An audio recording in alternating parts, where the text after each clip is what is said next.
Estava pensando sobre essa coisa de preparar a palavra, né? Esses dias a gente costuma pregar, né? E sempre está subindo em púlpito e pregando e pensando, né? Preparar a palavra, né? Ler bastante, procurar referências e essas coisas todas, né? Mas o Senhor falou comigo uma coisa assim hoje, né? Sobre isso que é quanto tempo você gasta orando? Quanto tempo você gasta de joelhos para você preparar algo para falar para o Senhor, né? Falar a partir daqui, do púlpito, ou para as pessoas, ou para quem quer que seja, né?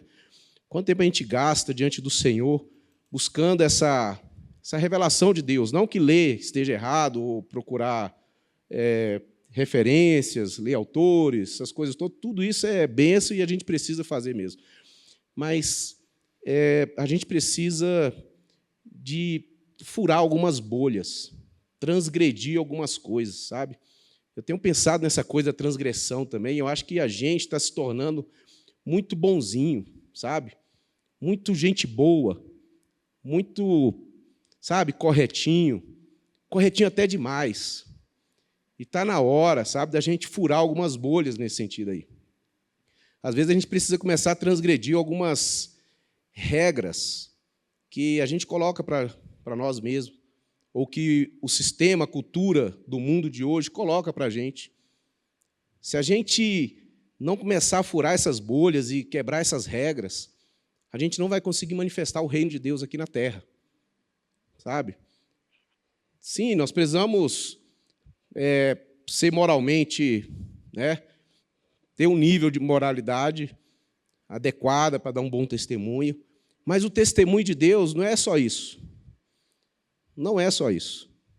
Testemunho do Senhor não é só a gente, sabe, ter uma família bonitinha, todo mundo, sabe, bem casado, filhos, netos. Isso é belo e maravilhoso, sim. Mas o testemunho do Senhor, ele se manifesta, sabe, precisa se manifestar muito além disso. O testemunho de Deus, ele precisa aparecer, sabe? Jesus tem que começar a aparecer para as pessoas, através da gente, através de nós. A presença do Senhor precisa chegar quando a gente chega. Precisa, sabe, causar alguns espantos, entende? Assim, isso vem dessa intimidade, desse relacionamento com o Senhor. A igreja, ela é essa coluna e baluarte da verdade. Que verdade é essa? É um conceito? É uma teologia reformada, calvinista ou arminiana? Não, não é sobre isso. É o testemunho do Espírito dentro de nós. O que o Espírito está ministrando no seu coração? O que o Espírito de Deus, sabe, colocou dentro de você, para que você possa, sabe, no seu tempo, na sua hora, no lugar onde Deus te colocou, você, sabe, ser essa expressão da imagem de Deus, da glória de Deus, onde nós estamos. O mundo está moldando, sabe, a maneira como a gente enxerga a vida, enxerga as Escrituras. E a gente precisa furar essas bolhas, a gente precisa quebrar essas regras, a gente precisa transgredir essas leis, sabe, que estão sendo colocadas o tempo inteiro aí para a gente. Existem cristãos que estão transgredindo leis agora mesmo. Países fechados, que o evangelho não pode ser anunciado, tem missionário lá pregando, transgredindo uma lei colocada pelo homem, mas homens que entenderam que existe uma outra lei, existe uma lei que Deus nos deu de ir pregar o evangelho, onde o evangelho ainda não chegou, e nós precisamos furar essas bolhas e ir até lá. O irmão André era conhecido como contrabandista de Deus, olha isso. Um irmão missionário crente, chamado de contrabandista. Uau! Que vergonha! Não, é isso mesmo. Ele atravessava a cortina de ferro com seu fusquinha cheio de Bíblia. Em tudo que era buraco que tinha dentro do fusca do cara, tinha uma Bíblia intocada. E ele atravessava aquelas fronteiras, furava esses bloqueios e ia, entrava, transgrediu. E muitas vidas foram salvas, né, ouviram o Evangelho, e chegaram, né, ao reino dos céus. E eu queria ler aqui Mateus 24. A partir daqui de Mateus 24, a gente vai desenrolando aqui algumas coisas. É o sermão profético, né?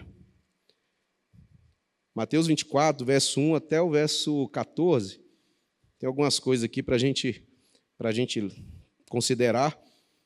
Mas eu vou ler esse texto todo, tá? Do verso 1 ao verso 14 de Mateus 24.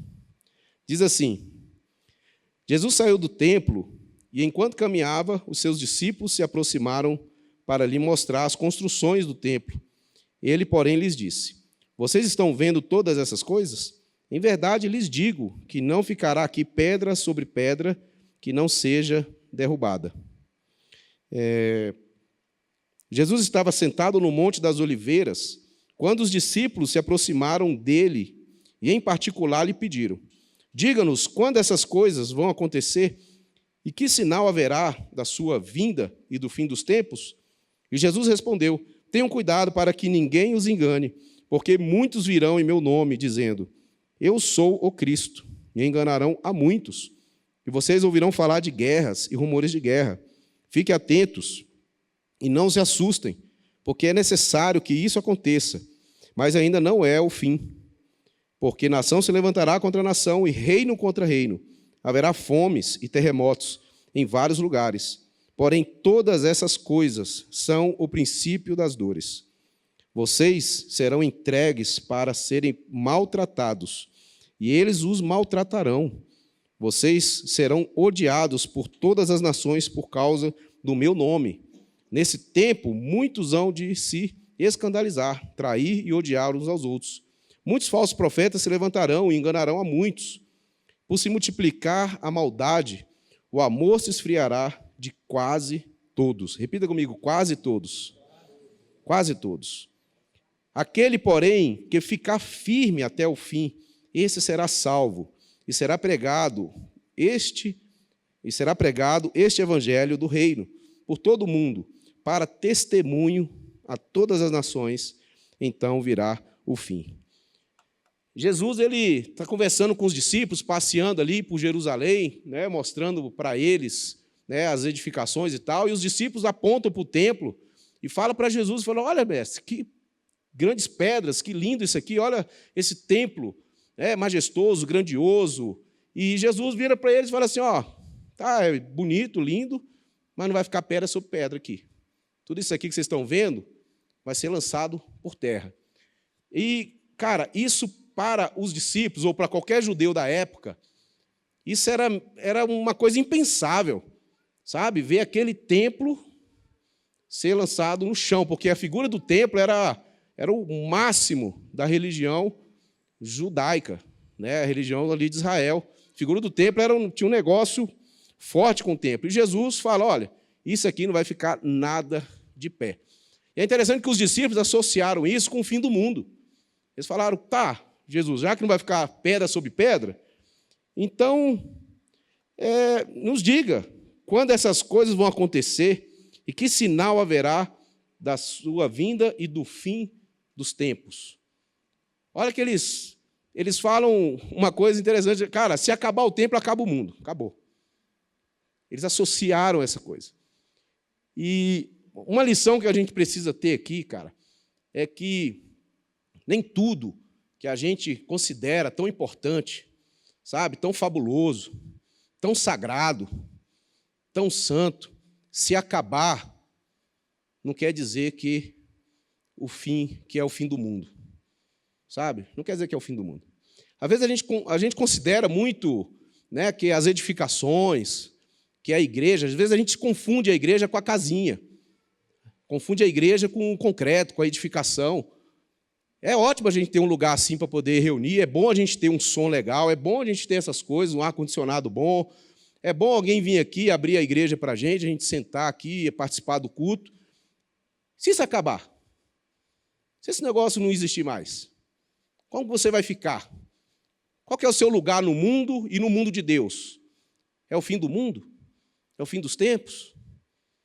Qual que é, sabe? A gente sempre está falando de perseguição, religiosa. Quando a perseguição chegar aqui no Brasil, vai chegar, hein? A perseguição vai chegar. Deixa eu te falar uma coisa, irmão. Fura a bolha e pensa na igreja como um todo.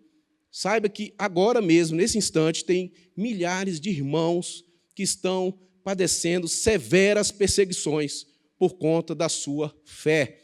Estão pagando com a vida, estão sendo espoliados nos seus bens, estão sendo defamados, presos. Agora, países fechados, contextos difíceis. Será que isso já não chegou? É por quê? Porque a gente pensa o reino de Deus a partir do lugar onde estamos. Nós precisamos pensar o reino de Deus a partir, de uma outra lógica. Nós precisamos olhar a coisa como um todo, porque, sim, a igreja hoje já está sofrendo. E, pasmem, o grupo mais perseguido da história e de hoje em dia, de todos os tempos, é o povo de Deus, são os cristãos, perseguidos. Então, isso já é uma realidade. Já é uma realidade hoje. Então, a gente precisa, irmãos, entender assim a lógica do reino de Deus a partir, não da casinha, não, da nossa condição de vida, mas a partir da mente de Deus, a partir da mente do coração do Pai. Porque se acabar tudo isso aqui, nós temos que ser um povo firme ainda. Nós temos que ser um povo que vai continuar, nos relacionando com Deus e com o irmão. Independente de tudo que a gente tem, que facilita hoje a nossa vida, para termos comunhão, para termos vida com Deus. Nós precisamos, começar a perceber o reino a partir dessa lógica. Quando Jesus começa a falar para os discípulos os sinais que antecederiam, não o fim dos tempos ou o fim do mundo, mas o fim de uma era. O fim de uma era. Porque existe vida além do Instagram, existe vida além do nosso trabalho, existe vida além dos nossos sonhos, existe vida além de tudo aquilo que a gente pode ver e sonhar aqui nesse mundo. Existe um reino que está por vir, e ele virá. E Jesus começa a falar, olha, no final dessa era, antes que o fim dessa era, desse tempo que nós estamos vivendo aconteça, alguns sinais precederão isso. E ele vai falar aqui sobre falsos cristos, sobre guerras, sobre sinais da natureza, vai falar sobre a perseguição aos cristãos, à fé, aos irmãos, vai falar dos problemas de relacionamento, vai falar que uns entregarão os outros para serem presos e tal. E ele vai falar também que o amor se esfriará de quase todos. Esse é o mundo que nós estamos inseridos, e esse é o mundo que nós somos enviados para dar testemunho. Esse é o mundo. É o mundo que está colapsando o tempo inteiro, É o mundo confuso, é o mundo onde está esfriando, onde os relacionamentos são duvidosos. Esse é o mundo que está, em dores de parto, terremoto acontecendo para todo lado. Esse é o mundo geopolítico, com bandeiras ideológicas, se fortalecendo, crescendo, homens querendo dominar sobre homens. Esse é o mundo. Esse é o mundo que nós fomos enviados para dar testemunho. Eu não sei, a partir de onde você está, como é que estão as coisas. Mas a partir de onde eu estou, a gente vive um misto de desespero e esperança. Alegria e tristeza.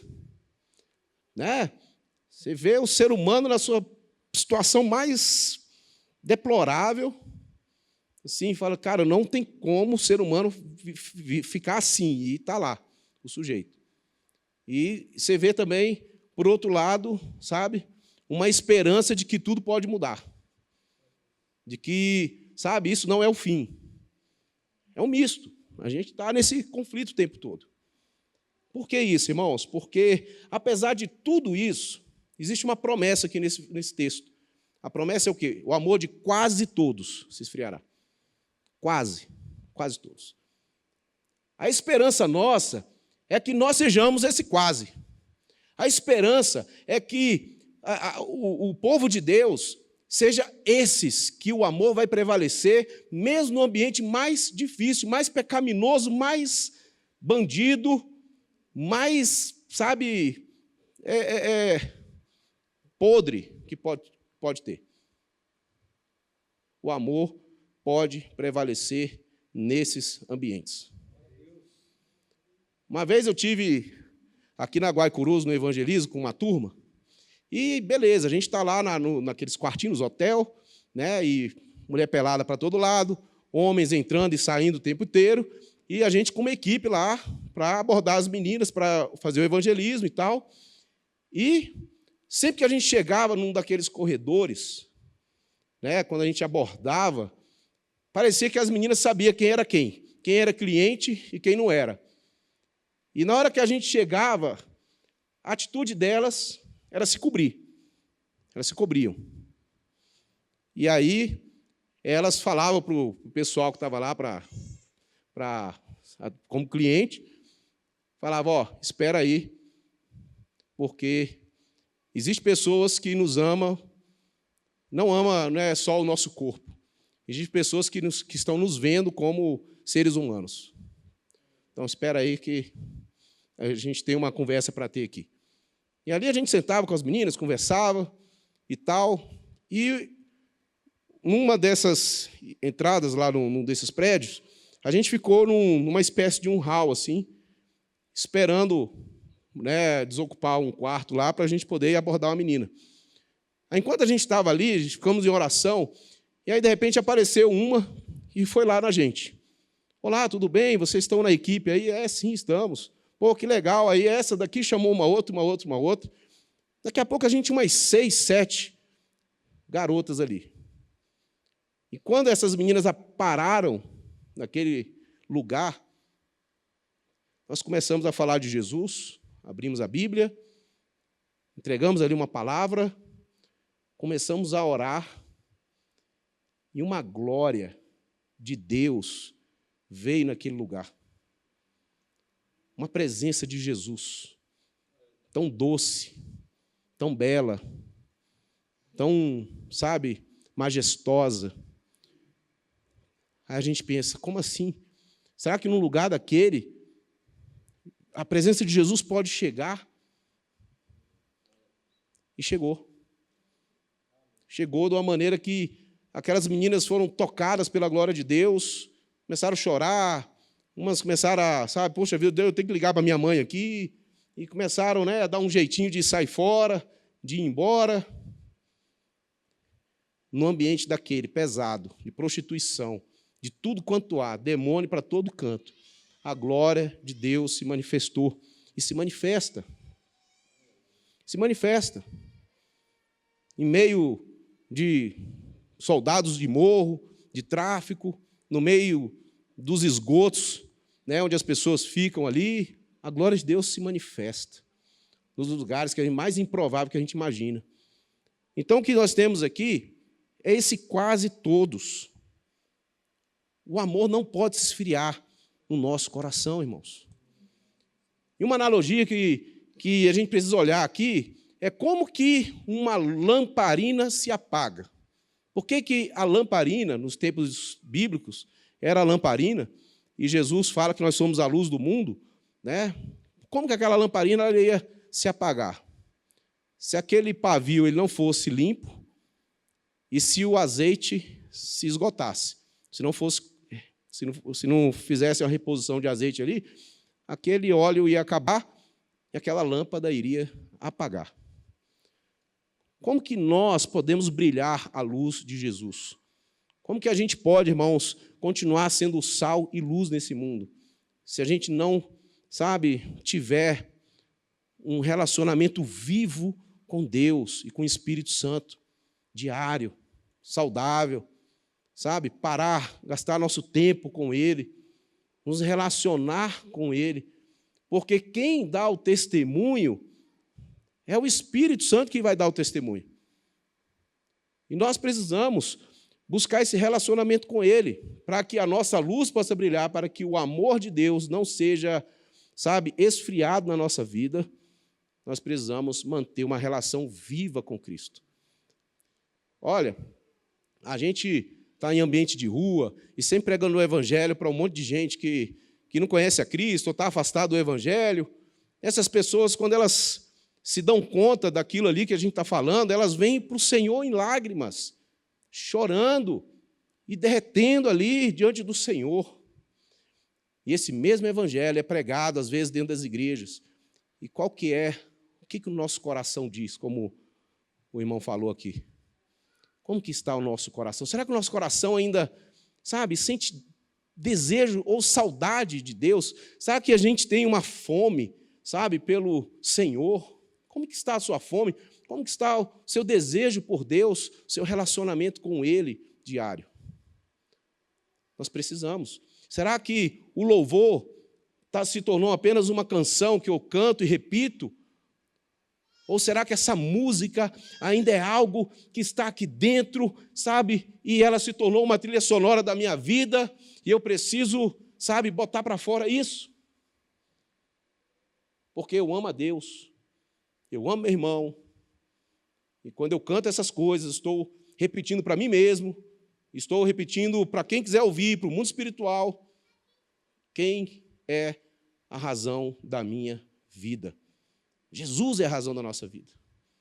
E nós precisamos, irmãos, insistir, na nossa relação com Cristo, na nossa relação com Deus, para que a gente possa experimentar essas verdades que, no mundo hostil ao Evangelho, a gente possa florescer no meio desses ambientes. É interessante aqui que o Senhor também vai falar algo aqui sobre a perseverança. O amor não deve se esfriar. Aquele, porém, que ficar firme até o fim será salvo. A perseverança. Como nós precisamos continuar acreditando. Como nós precisamos continuar, crendo. Olha, já tive várias crises de não conseguir mais acreditar no ser humano. Falar, cara, agora não, lascou. Não dá para acreditar, mas não. Deixa para lá. Nós não podemos perder a fé. Nós não podemos deixar de acreditar que pode ser que dessa vez seja o momento e a hora da salvação dessa pessoa. Pode ser dessa vez. A gente não sabe. Mas precisamos continuar acreditando. Precisamos continuar acreditando, na vinda de Jesus. O Pedro fala, os caras estão dizendo aí que Jesus vai voltar, tem muito tempo, e olha que naquele tempo já era tempo que eles estavam dizendo que Jesus ia voltar e não voltou, e já se passaram 2000 anos, e aí? Como é que está isso? Desistiu de esperar? Precisamos continuar acreditando. Nós precisamos continuar acreditando. Precisamos continuar acreditando que Deus continua perdoando pecados. Nós precisamos continuar acreditando que o Senhor continua, amando as pessoas. Nós precisamos continuar acreditando que esse Evangelho deve ser pregado até os confins da terra. Precisamos continuar acreditando. Precisamos continuar acreditando que vale a pena ser honesto. Precisamos continuar acreditando que vale a pena orar. Precisamos continuar acreditando que vir domingo após domingo num culto, adorar o Senhor, vale a pena. Vale a pena eu estar em comunhão com meus irmãos numa igreja casa, vale a pena eu sair para dar marmitex na rua. Eu conheço tanta gente que se frustrou com isso, cara, vou dar comida para ninguém. Esses caras aí, bicho, não. Irmão, não é sobre ir lá dar um marmitex, é sobre você, continuar acreditando.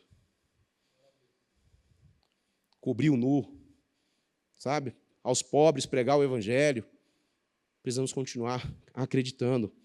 Aquele, porém, que ficar firme até o fim, esse será salvo. Não deixe esse mundo azedar o seu coração, esfriar a sua alma.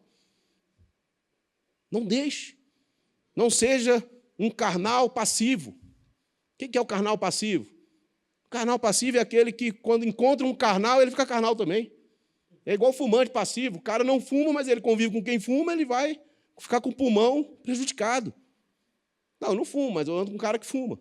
Estou com ele o tempo inteiro, está acendendo cigarro, estou respirando aquela fumaça junto com o cara. Mas eu não fumo. Nós estamos aqui para fazer a diferença, para provocar mudanças nesse mundo. Ele diz aqui também que e será pregado este evangelho do reino por todo mundo, para testemunha a todas as nações, então virá o fim.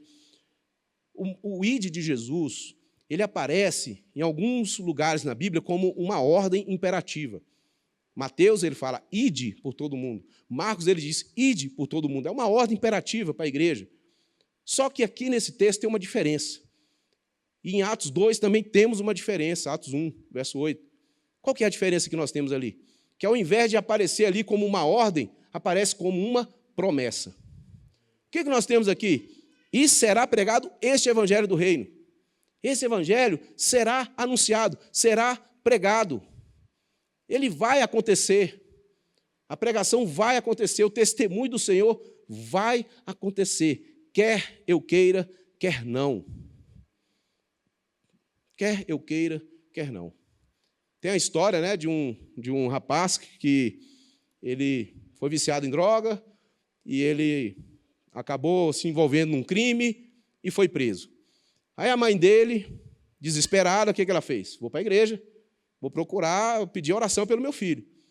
E a mãe começou a ir no culto, orar pelo filho perdido. E daqui a pouco, a mãe indo no culto todo domingo, orando pelo filho perdido, o irmão do perdido viu a mãe indo no culto e falou assim, vou acompanhar minha mãe. E lá vai o irmão do filho perdido.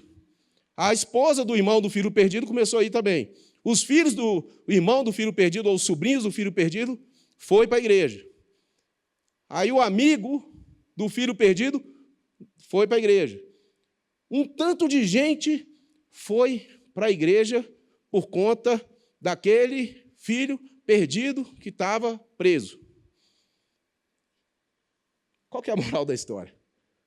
A moral da história é que um dia que esse cara converter, meu Deus do céu, ele já vai ter tanto galardão já lá separado, entendeu? Porque ele, sem conhecer Jesus, sem converter, ele levou tanta gente para a presença de Deus por conta daquela dor, por conta daquele sofrimento. Irmãos, o evangelho será pregado. Será pregado. Nós temos a oportunidade de participar disso com Jesus, seguindo a ordem dele. E esse evangelho não será pregado, né, este evangelho do reino, será pregado por todo o mundo, para testemunho a todas as nações. Então virá o fim. Esse fim dessa era, existe um testemunho nele aqui, existe uma evidência aqui. Em vez de você ficar procurando o anticristo, onde que é, quem que é que está se levantando aí como anticristo, deixa eu te falar uma coisa, começa a observar as missões. Olha, rapaz, tem um negócio acontecendo ali no Irã. Você sabia que o Irã está, assim, crescendo demais a igreja dentro do Irã? Na China, cresceu absurdamente a igreja na China, país fechado, Irã, país fechado. Iraque, na época do Estado Islâmico, o testemunho, as missões se desenvolveram muito muçulmano converteu, vieram a Cristo. O evangelho, ele prevalece, sabe? Ele vai prevalecer. E, em meio a todas essas perseguições, em meio a todas essas dificuldades, o evangelho está prevalecendo. E o que nós temos aqui? Será pregado este evangelho do reino por todo o mundo, para testemunho de todas as nações. Então virá o fim. O Brasil hoje, há 30 anos atrás, quando eu me converti, se falava muito de missões. E havia muita profecia sobre o Brasil ser um celeiro de missões. Isso parecia algo inalcançável. Isso parecia algo difícil de acontecer. Mas, para a glória de Deus, o Brasil hoje é a segunda nação que mais envia missionário para o mundo. Nós estamos atrás apenas dos Estados Unidos. Nós temos aí mais ou menos aí 40 mil missionários enviados para o contexto transcultural, para países fora. Irmão, a gente está aqui reclamando da política, a gente está aqui, tá ruim mesmo, está difícil mesmo, a economia está braba, está não sei o quê, mas olha o outro lado da história, fura a bolha. O evangelho está prevalecendo, o Brasil está enviando missionários ao mundo. A igreja brasileira está cumprindo a sua missão. Nossa, mas você abre a internet, você vê tanta baboseira, tanto cara falando asneira, crente, pastor, falando besteira na internet, irmão, falando coisa errada, testemunho, cara caindo, cara vacilando. Mesmo em meio a tudo isso, o evangelho, a igreja brasileira cresceu no envio de missionários. Hoje, nós tivemos um missionário brasileiro que pregou no Congresso de Lausanne, agora que teve ano passado. Ele fechou a Conferência de Lausanne. A Conferência de Lausanne é uma das conferências mais importantes que houve agora nos últimos 70, de 1970 para cá, relacionada às missões. Os líderes mais importantes do mundo estavam lá, pensando a grande comissão, pensando a tarefa final. E um missionário brasileiro, chamado Ronaldo Lidório, estava lá, falando para líderes de todas as nações do mundo. Glória a Jesus, irmão. Porque tem gente picareta, mas tem gente boa. O Brasil está saindo na frente. Graças a Jesus. O evangelho vai ser pregado, o testemunho vai ser preservado. E nós vamos ver muitas almas para a glória de Deus, sabe? Vindo a Cristo. Muitas e muitas e muitas. Eu queria fechar aqui em Atos, capítulo 9. Queria pegar aqui um caso, um estudo de caso. Um estudo de caso muito legal aqui. Atos, capítulo 9, do verso 36 em diante, a gente vai ver um pouco disso aí, na prática. 9 de Atos, verso 36 em diante, diz assim: em Jope havia uma discípula chamada Tábita, nome este que traduzido é Dorcas. Ela era notável pelas boas obras e esmolas que fazia. Aconteceu que, naqueles dias, ela adoeceu e veio a morrer. Depois de a lavarem, puseram o corpo num quarto do andar superior. Como Lida ficava perto de Jope, os discípulos, ouvindo que Pedro estava ali, enviaram-lhe 2 homens, com o seguinte pedido: não se demore em vir até nós.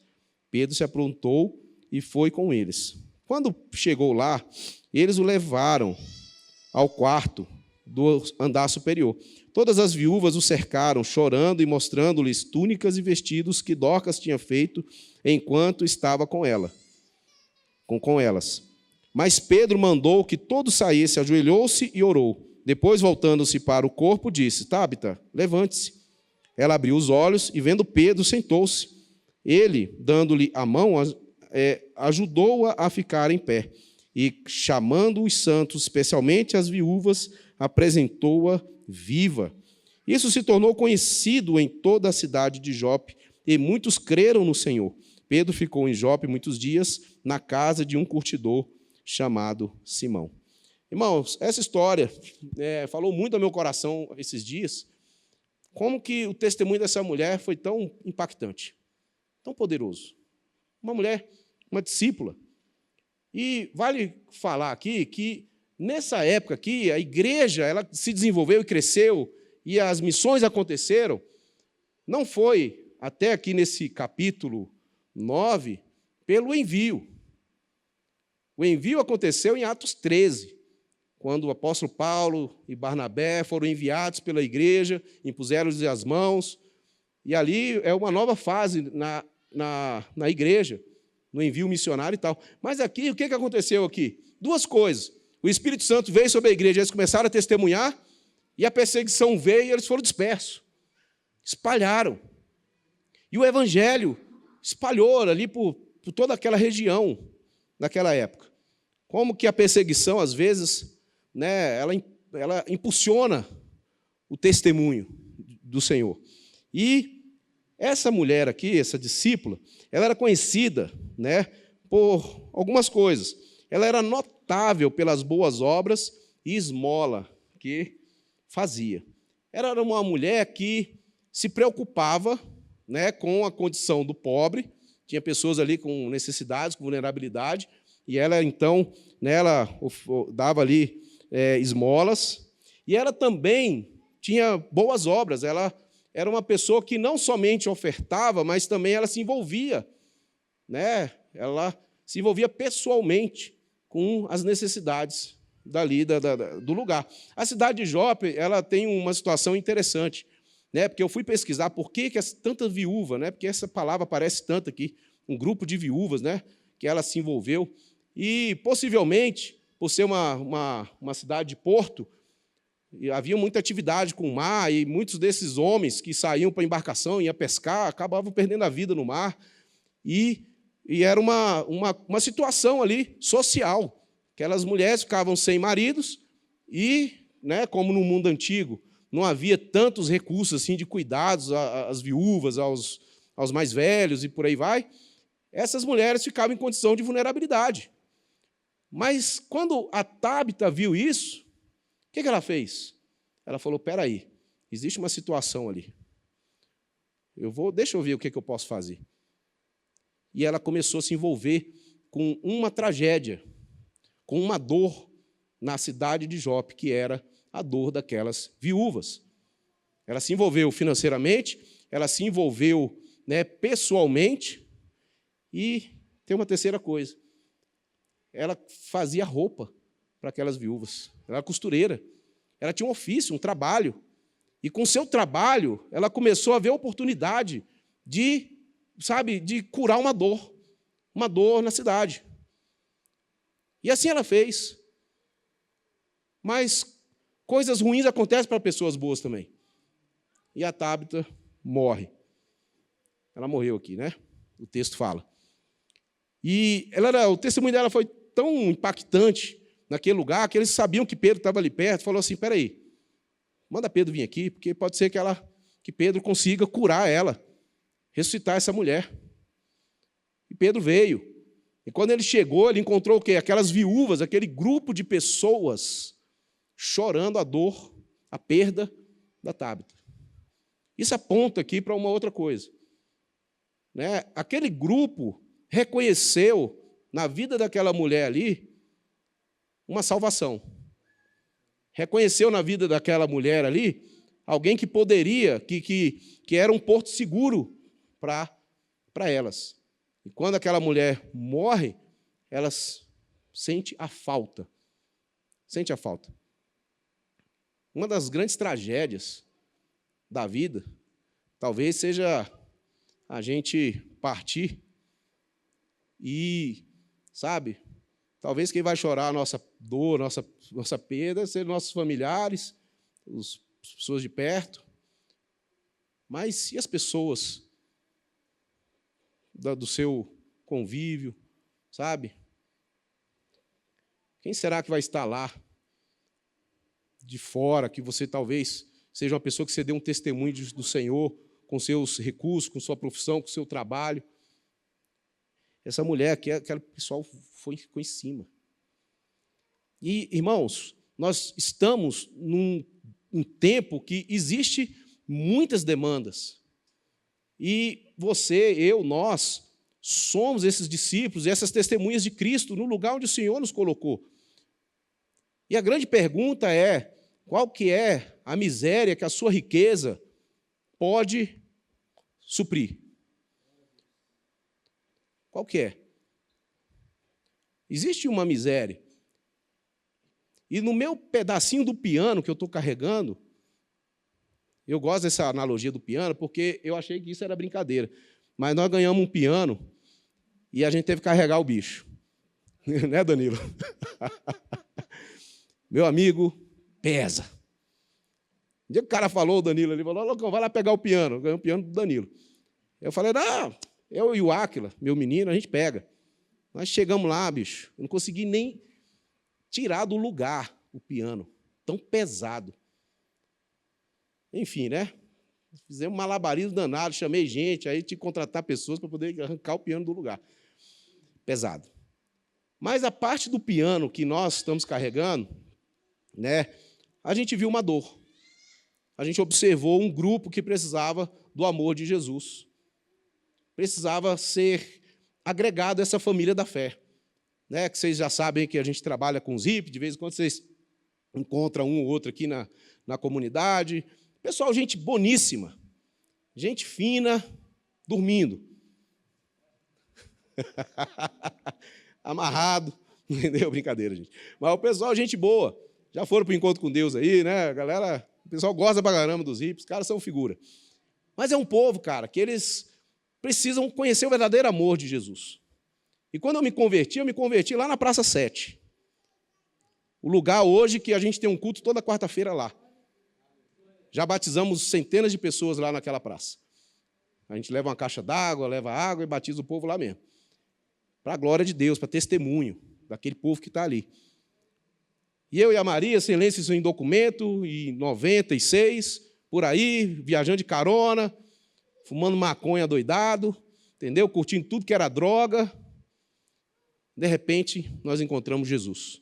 Ou melhor, Jesus nos encontrou ali naquela praça. O milagre aconteceu ali, e o milagre aconteceu na hora, instantaneamente. A gente saiu de fumar maconha e começamos a consumir a raiz de Jessé.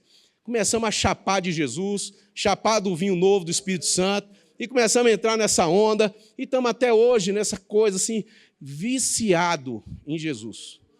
Tá? Porque o trem é bom, é ou não é? Coisa boa a gente tem que passar para frente. E nós estamos ali, vimos a dor desse povo. Qual que era a dor dessa galera? Eles não se sentem aceitos em lugar nenhum. São errantes. Eles não conseguem, eles já saíram da família, já saíram da escola, todo que é grupo social, eles não permanecem. E por que talvez eles permaneceriam na igreja? Essa foi uma pergunta que nós fizemos para nós mesmos. Então, o que nós começamos a fazer? Cara, vamos pregar o evangelho para essa galera? E a gente enviou muitos para as igrejas, mas as igrejas não entendiam, a cabeça dos caras é diferente também, os caras pensam diferente, é um tempo diferente. A gente colocou um hippie numa igreja aqui em Itaúna, ele queria morar lá, ele foi para lá e passou algum tempo, ele era malabarista de mão cheia, um artista de arte circense. Uma das vezes que eu fui lá visitar o cara, ele estava num posto de gasolina, trabalhando de frentista. Nada contra trabalho de frentista, de forma nenhuma. Mas ele era um artista. Aí eu falei, por que você está aí, velho? Falou, Lucão, porque o pessoal lá falou que esses negócios, essas bolinhas que eu fico jogando aí, esses monociclos que eu fico andando, ele joga facão para cima, o bicho era doido demais. Esses negócios aí não é trabalho. Eles falaram que isso aí não, entendeu? Não sustenta a família. Aí eu falei, está ganhando quanto aí? X, estou ganhando salário mínimo, mais umas coisinhas aqui, que entra daqui, da colar. Eu falei, quanto tu ganhava fazendo os malabares? Eu ganhava quase o dobro disso aí, ou mais, depende da temporada. Eu falei, como que tu está conseguindo manter a tua família? Bicho, num sufoco, velho, danado. Eu falei, mano, larga esse trem aí, pede conta, pega seus malabares, isso não é do diabo, que a conversa era essa, isso é do Satanás, isso é do diabo, isso é do capeta. Eu falei, não é seu, você comprou. Não é do diabo, não. Pega a sua arte e vai para o sinal, vai animar a festa, vai fazer isso e faça isso glorificando a Deus, ganhando almas para Jesus, porque através desse seu malabarismo aí, dessa sua arte, você vai ganhar muitas vidas para o Senhor. Era uma dor. Eu peguei um caso, mas tem centenas. O que nós tivemos a loucura, eu não sei se é uma ideia brilhante, ou é aquilo, né? A gente tem coisa que a gente não pensa muito, não, se a gente não faz. Nós falamos, cara, vamos fazer o seguinte, esses hippies, eles ficam transitando por aí, eles não moram em lugar nenhum. Então, em vez da gente fazer uma casinha, uma igreja, a gente aluga uma casa. E nessa casa, a gente arruma os quartos e hospeda esse povo. E eles vão vir para a hospedaria, que nós demos o nome, carinhosamente, de Cristo House. Então, os caras transitam no Brasil e eles visitam as nossas bases. E as nossas bases já virou rota deles. Então, eles passam na base da Bahia, passam na base de São Tomé, São Tomé, os caras vão lá atrás de tomar chá de cogumelo, chá de daime, chá de não sei do quê. E aí eles acabam parando lá na Crystal House e vão tomar um chá de Bíblia. E aí eles endoidam com esse negócio desse chá de Bíblia, sabe? E aí eles ficam loucos, que eles querem saber qual que é desse negócio de Jesus, e ficam lá e permanecem. Então, nós vimos a oportunidade que, cara, nós precisamos congregar esse povo numa comunidade de fé, que eles possam desenvolver a sua fé, que eles não sejam marginalizados nem demonizados por conta do estilo de vida deles. É lógico, droga, maconha, rebeldia, isso tudo a gente joga fora. O evangelho que é pregado aqui é pregado lá do mesmo jeito. Na nossa parte do piano, nós vimos essa dor, como Dorcas viu, a dor das viúvas. E ela se importou. Você viu o cara jogando os facão para cima lá? Você achou que era brincadeira? Não, velho. E pior que a lâmina não pega no cara, o cara pega no cabo certinho. Irmãos, essa turma, nós vimos uma dor no meio de um povo, uma dor no meio da nossa cidade, uma dor no meio da nossa nação, uma dor que está no meio das nações. Um grupo que precisava ouvir o evangelho e o Senhor nos direcionou a fazer isso. Eu sei que no seu campo de atuação, no lugar onde você está, você também está enxergando as dores, você também está vendo as necessidades, sabe? Eu tenho certeza, né? Porque eu sei que você é um cristão cheio do Espírito Santo, que tem a palavra de Deus em você. Eu tenho certeza que você está ali, né? De alguma forma, como Dorcas, se envolvendo com essa dor e dando esse testemunho, sabe? Essa galera aqui, a maioria desse povo, hoje nós contamos quase uns 160 e tantos malucos desse aí, que estão hoje congregando, participando da vida da igreja e crescendo na sua fé. Nas 4 bases hoje que nós temos. Entende? Então, quando eu olho para isso, eu falo assim, Senhor, esses caras estavam indo para o inferno, agora estão indo para o céu. Ninguém perfeito, parece um hospício, uma coisa de louco. Entendeu? É um hospício evangélico, sabe? Colorido ainda. Você vê a cara do cara toda tatuada ali. O pessoal tatuou até o branco do olho. Aí você vai... É chocante. Mas Jesus está recebendo todo mundo. Está botando todo mundo no balaio e levando todo mundo para a glória dele, para o céu, sabe? E essa Dorcas aqui, ela alcançou uma coisa. Na sua morte, ela alcançou uma ressurreição. Isso aponta para uma realidade. Eu gosto de ver essas coisas que acontecem, sabe, com algumas pessoas. Nem todo mundo que morreu na Bíblia ressuscitou, mas Dorcas ressuscitou. Talvez o Senhor estava querendo nos apontar para alguma coisa. Quando a gente faz isso, quando a gente se envolve com a dor, a gente está indo diretamente contra a morte e contra o inferno, sabe? E onde havia morte, começa a haver vida. A vida começa a aparecer nesses lugares, aparecer nesses inferninhos, começa a aparecer nesses ambientes. A vida se manifestará, a ressurreição de Jesus se manifestará nesses lugares por meio do testemunho que nós damos. Nós estamos pirando numa coisa, porque esses caras, sabe, tudo louco, drogado, largou tudo, família, vida, carreira, para viver na estrada e viver por aí nessa história. Agora, nós estamos falando o seguinte para eles. Falou, galera, vocês querem? Nós temos uma estrada para vocês pegar. Nós temos uma BR, né, que a turma chama BR. Nós temos uma BR para a gente pegar. Jesus tem uma BR para a gente. E essa BR, nós temos que ir agora carregando na nossa mochila uma Bíblia, no nosso coração uma fé, no nosso olhar uma compaixão, nos nossos pés, sabe, uma velocidade, nas nossas mãos um envolvimento. E esses caras serão uma grande arma secreta de Deus. Existe um mundo, como a gente vê aqui, e existe um submundo. Se você quiser dar um rolê no submundo, bora comigo. Te levar para você dar uma volta no submundo. Lá onde as tartarugas ninja moram, nos esgotos, né? Cara, você vai pirar, velho. Existe um ecossistema que funciona ali, sabe? E esses caras é uma arma secreta. Nós vamos ver esses hippies lá na Ásia, na Europa, no Oriente Médio. Eles vão levar os artesanatos deles, vão botar o paninho deles no chão lá, e eles são bons de papo. Eles vão conversar com esses árabes, vão trocar uma ideia com eles, vão falar de Jesus para os caras. Você está entendendo, irmão? Nós cremos que Deus pode pegar onde havia morte e transformar em vida. Sabe? E nós estamos aqui para trilhar essa jornada. E perdoe-me, né, se eu excedi no tempo, mas que o Senhor possa nos fortalecer e nos fazer um povo que dá um testemunho. Mesmo nos dias mais difíceis, nos ambientes mais complicados, cara, o dia duro, a luz de Cristo vai brilhar na sua vida. No dia mais difícil da sua vida, a luz de Cristo vai brilhar no seu coração.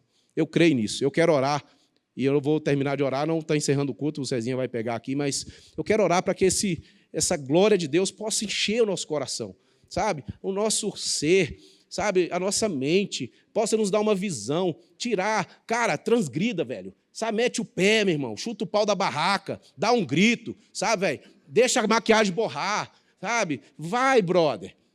Assim, não importa com muita coisa, não.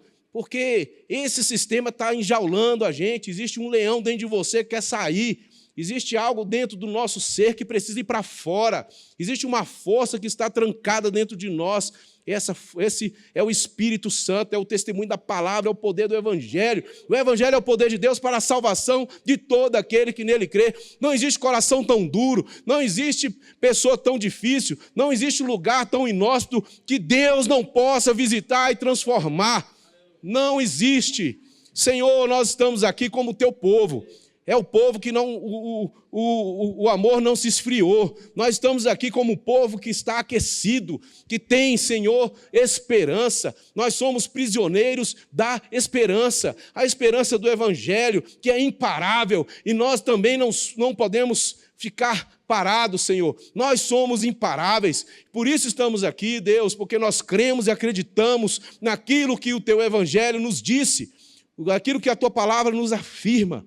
Senhor, nós cremos de todo o nosso coração e nos ajuda nos dias difíceis, nos dias, Senhor, onde o tempo, a estação estiver sombria, onde a densidade das trevas estiver mais forte. Senhor, que nesse dia, Senhor, a tua glória se manifeste de maneira poderosa, que venha dissipar toda a treva, que venha lançar por terra todo o mal, o poder do maligno, em nome de Jesus Cristo, Senhor. Eu creio, Pai, que na vida do meu irmão, da minha irmã, nos nossos lábios estão o teu louvor e nas nossas mãos uma espada, Senhor, e nós vamos sim, Deus, pelejar, ó Deus, diante do Senhor, as guerras, as pelejas que o Senhor tem para nós, Pai. No nome de Jesus Cristo, Senhor, eu oro para que cada um de nós aqui saiamos daqui enviados pelo Senhor, enviados pelo teu Espírito, para sermos sal e luz. E onde o Senhor nos plantar, Senhor, que possamos experimentar os teus milagres. Deus, é aquilo que nós não podemos fazer, é aquilo que a nossa mão não alcança, é aquilo que nossos olhos não contemplam, mas o Senhor, pela fé, nos dará autoridade e nós vamos ver realidades sendo transformadas. Senhor, onde pisarmos a planta do nosso pé, Senhor, que uma presença da Tua glória chegue junto conosco, seja isso, essa graça, essa glória, essa manifestação, Senhor, no nome de Jesus Cristo, Pai. E às vezes o lugar mais difícil é na nossa própria casa. Senhor, eu oro para que a presença da glória esteja ali. Esteja ali na nossa casa, Senhor. Esteja no nosso lar. Esteja, Senhor, com os nossos filhos. Esteja, Senhor, com os nossos amigos. Em nome de Jesus Cristo. E nós te repreendemos, Satanás, aqui nessa noite. Nós te repreendemos demônios que ficam aí tentando oprimir, lançando pensamentos de morte, destruição, lançando pensamentos de mentira. Sai agora dessa mente em nome de Jesus Cristo. Silenciamos a tua voz. Tiramos os teus dardis, os teus dardos inflamados, lançamos por terra, quebramos a lança e despedaçamos o arco, no nome de Jesus Cristo, Pai. E nós estamos aqui diante do Senhor, Pai, para viver os melhores dias da nossa vida. O Senhor, vamos experimentar ainda os maiores testemunhos da Tua glória no nosso tempo, na nossa geração, entre todos os povos, até que o Senhor venha. Em nome de Jesus, Pai, nós te adoramos e te glorificamos e te bendizemos e te agradecemos por mais essa noite, em nome de Jesus. Amém. Deus abençoe, irmãos. Glória a Jesus.